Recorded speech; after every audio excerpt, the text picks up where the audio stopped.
जय श्री राम। ओम वक्रतुंड महाकाय सूर्यकोटि समप्रभ निर्विघ्नं कुरु मे देव सर्वकार्येषु सर्वदा। राम कीन चाहि सोई होई, करे अन्यथा अस नहीं कोई। प्रभु श्री राम चराचर के स्वामी, दीनों के मित्र, दीनों की पर दया करने वाले, करुणा निधान, आनंद कंद मर्यादा पुरुषोत्तम भगवान श्री राम, जिनकी लीला अपरंपार है। हनुमान जी विभीषण जी के द्वार पर पहुंचे हैं और देख आश्चर्यचकित हैं। लंका निशिचर निकर निवासा, यहाँ कहाँ सज्जन कर बासा। लंका निश्चरों की नगरी है, यहाँ सज्जन व्यक्ति का वास कैसे हो सकता। मन महु तर्क करे कपिलागा, तेहि समय विभीषण जागा। हनुमान जी मन में इस तर्क वितर्क में लगे हुए हैं कि इस निश्चर नगरी लंका में सज्जन व्यक्ति कैसे रह रहा है। इतने में विभीषण जी की नींद खुल गई। प्रभु श्री राम की कृपा है, काम बनाना हो तो प्रभु वैसे हालात पैदा कर देते हैं। विभीषण जी की नींद खुल गई और नींद खुलते ही राम राम ते ही सुमिरन कीन्हा, हृदय हरस कपि सज्जन चीन्हा। राम राम का उच्चारण नींद खुलते ही विभीषण जी ने किया। मैंने अपने पिछले वीडियो में राम राम का महत्व बताया।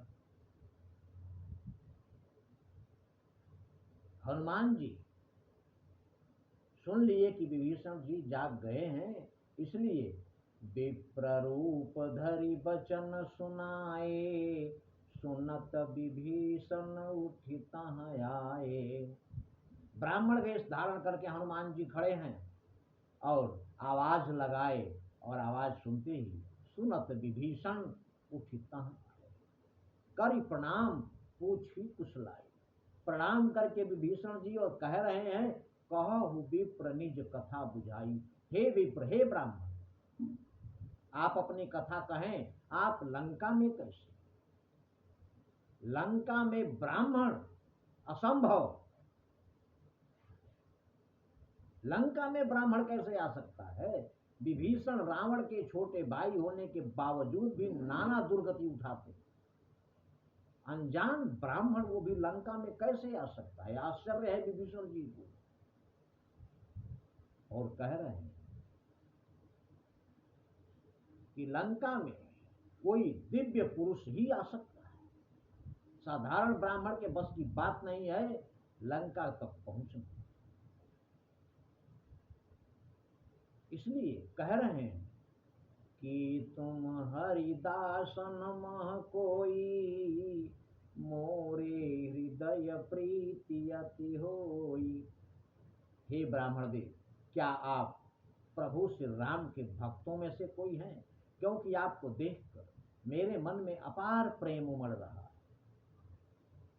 या कि तुम राम दीन अनुरागी, आयहु मोहि करन बड़ भागी।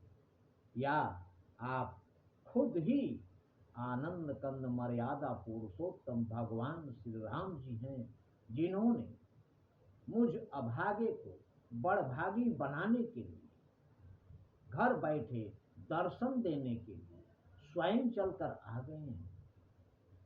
कौन है आप?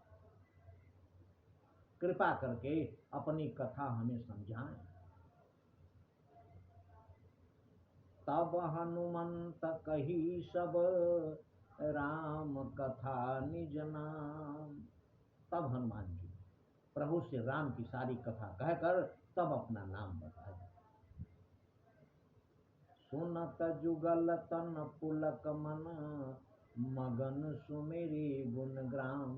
इसके बाद दोनों भक्तों के हृदय भगवान श्री राम के यश को याद करके, उनके गुणों को याद करके, दोनों के नयन प्रेमाश्रुओं से भर गए। सुनत जुगल तन पुलक मन, शरीर पुलकित है मगन सुमिर गुणग्राम। दोनों मगन हैं प्रभु श्री राम के गुणों को याद कर।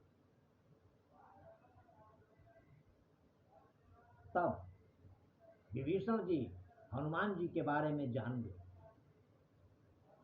तब कहते हैं, सुनहु पवन सुत रहनी हमारी। हनुमान जी कहते हैं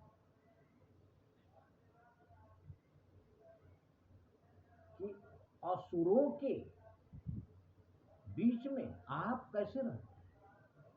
अचरज है, कागों के दल में, कौओं के झुंड में यह हंस रूप दर्शन कैसा। कौओं के झुंड में हंस का दर्शन, ये कैसे संभव है?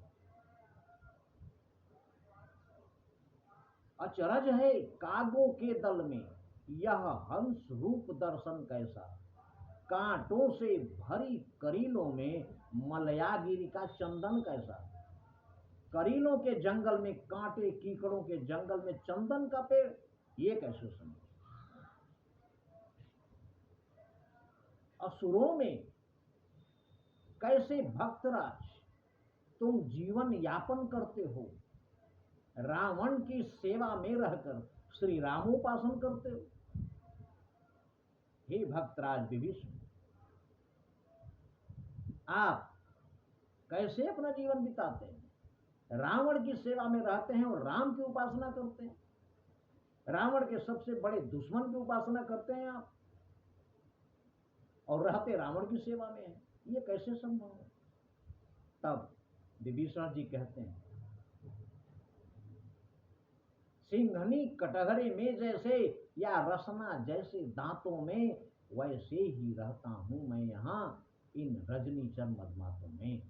इन राक्षसों के बीच में मैं वैसे ही रहता हूं।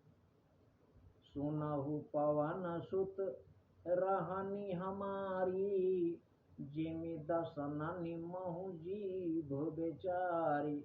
मैं इन राक्षसों के बीच में वैसे ही रहता हूं जैसे 32 दांतों के बीच में जीभ अकेली रहती है। रामचरितमानस का सुंदर कांड है ये। बहुत सारे रहस्य, बहुत सारे विशेषताएं इस कांड की हर लाइन। कहते हैं कि सुनहु पवन सुत रहनी हमारी, जिमि दसननि महु जीभ बेचारी। जिस तरह 32 दांतों के बीच में जीभ रहती, सिंघनी कटघरे में जैसे या रसना जैसे दांतों में, जीभ उन दांतों के बीच में रहती है। 32 के 32 दांत जीभ के दुश्मन हैं। जैसे ही थोड़ी सी भी लापरवाही होती है, काट देते हैं जीभ। इसलिए कभी भी कुछ भी हो सकता है। उसी प्रकार जिस तरह जीभ डरी डरी सी रहती है दांतों के बीच में, उसी प्रकार मैं इन राक्षसों के बीच में रहता हूं।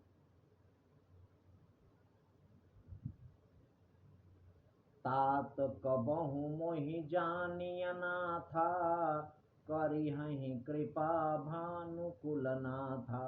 हे तात, क्या कभी भानुकुल नाथ रघुवंश शिरोमणि आनंद कंद प्रभु श्री राम इस अभागे पर भी दया करेंगे? क्योंकि मैं किसी तरह से उनकी कृपा का पात्र नहीं हूं। हनुमान जी बोले, क्यों आप कृपा के पात्र नहीं हैं? तब कहते हैं विभीषण जी, तामस तनु कछु साधन नाही, प्रीति न पद सरोज मन माही। तामस तन, शरीर तामसी राक्षसी शरीर है, कोई साधन नहीं है, कोई उपाय नहीं है प्रभु से मिलने का। प्रीति न पद सरोज मन माही, और प्रभु के चरणों में इतनी अपार प्रीत भी नहीं है हमारे मन में। इसलिए कैसे दर्शन होगा प्रभु का?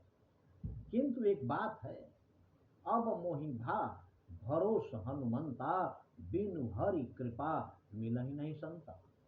हे हनुमान जी, अब मुझे विश्वास हो गया है कि प्रभु श्री राम की कृपा मुझ पर हो गई है, क्योंकि बिना प्रभु की कृपा के संत किसी को मिलते नहीं हैं।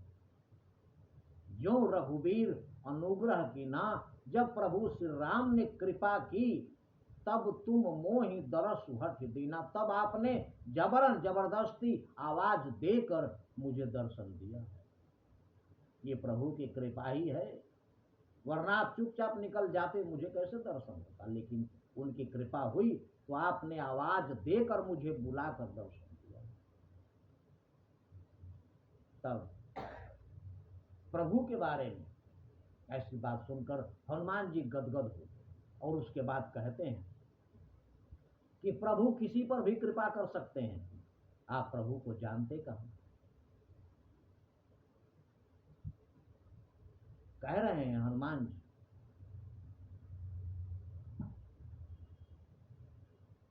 कि सुनहु विभीषण प्रभु कै रीति, करहि सदा सेवक पर प्रीति। प्रभु की रीति है, अपने भक्तों पर हमेशा कृपा करते हैं।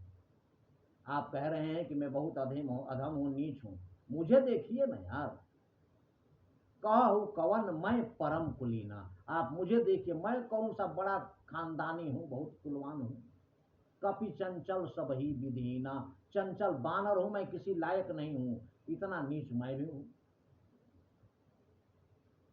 और इतना नीच हूं कि प्रात ले जो नाम हमारा, सुबह उठकर अगर किसी के मुंह से बानर शब्द निकल जाए, ते ही दिन ताहि न मिले आहारा, उस दिन वो पूरा दिन भूखा रह जाएगा। इसलिए सुबह उठकर कभी बानर मत कहिए बिस्तर से उठती। मानस में इसकी चर्चा है। हनुमान जी कहते हैं कि प्रात ले जो नाम हमारा, ते ही दिन ताहि न मिले आहारा। जो कोई भी सुबह उठकर अपने मुंह से वानर बोल देगा, उसके बाद उस दिन उसको भोजन नसीब नहीं। असमय अधम सखा सुनो, इतना नीच हूं हे मित्र मैं। मोहू पर रघुवीर, लेकिन प्रभु श्री राम ने मुझ पर भी कृपा की। किन्हीं कृपा सुमेरी गुना, भरे बिलोचन नीर। और हनुमान जी की आंखों से आंसू चलने लगे, ये सोचकर कि हमारे जैसे पर भी प्रभु की अपार कृपा है। तो प्रभु किसी पर भी कृपा कर सकते हैं, किसी पर भी दया कर सकते हैं। उन्हें किसी नीच जाति, बड़ी जाति, ब्राह्मण, किसी से मतलब नहीं है। उनके यहाँ सिर्फ एक ही गिनती होती है, वो है उनका भक्त। इसलिए प्रभु श्री राम की भक्ति कीजिए, मन में और कोई भेदभाव ना रखिए। प्रभु सबका भला करेंगे, क्योंकि नहीं कलि कर्म न भगति विवेको,